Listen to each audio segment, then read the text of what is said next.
இறை இயேசுவில் பிரியமானவர்களே, இன்று அன்னையாம் திரு அவை புனித யோவான் கிளிமாக்ஸ் என்பவரின் நினைவை கொண்டாடுகிறது.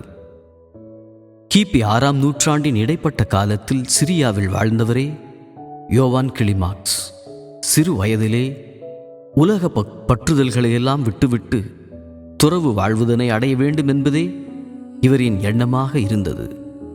தன்னுடைய 16வது வயதிலே சீனாய் மலையில் உள்ள துறவு மடத்துக்கு சென்றார்.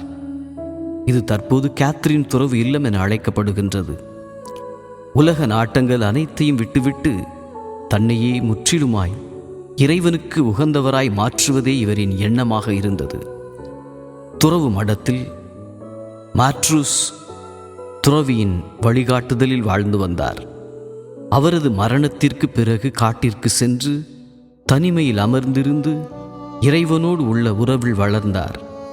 இதற்கிடையே துறவு மடத்தில் இருந்தபோது புனிதர்களின் வாழ்க்கை வரலாற்றையும் மறைசாட்சிகளின் குறிப்புகளையும் திருச்சபை தந்தையர்களை பற்றியும் வாசித்து தெரிந்து கொண்டார். திருத்தந்தை பெரிய கிரகரி தனக்காக தொடர்ந்து ஜெபிக்கும்படி இவரிடம் வேண்டி விரும்பி கேட்டுக்கொண்டார்.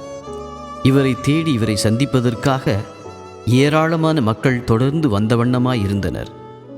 இவரின் ஞான உரைகளும் போதனைகளும் ஏராளமான மக்களை சென்று அடைந்தது. இவர் துறவு வாழ்வின் மகத்துவத்தை பற்றி விண்ணக ஏணி என்றொரு புத்தகம் எழுதியுள்ளார். இதில் துறவு வாழ்வுக்கு தேவையான அடிப்படை புண்ணியங்கள், பாவத்திலிருந்து விடுபடுதல், துறவற வாழ்வின் குறிக்கோளை அடைதல் போன்றவற்றை பற்றி விலாவரியாக எழுதியுள்ளார்.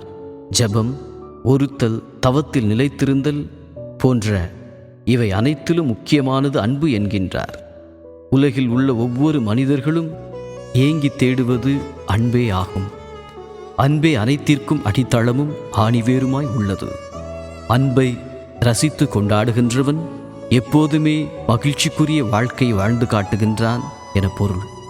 இதற்காகவே நாமும் மனிதர்களாய் பிறந்து இவ்வுலகத்தில் வாழ்ந்து வருகிறோம்.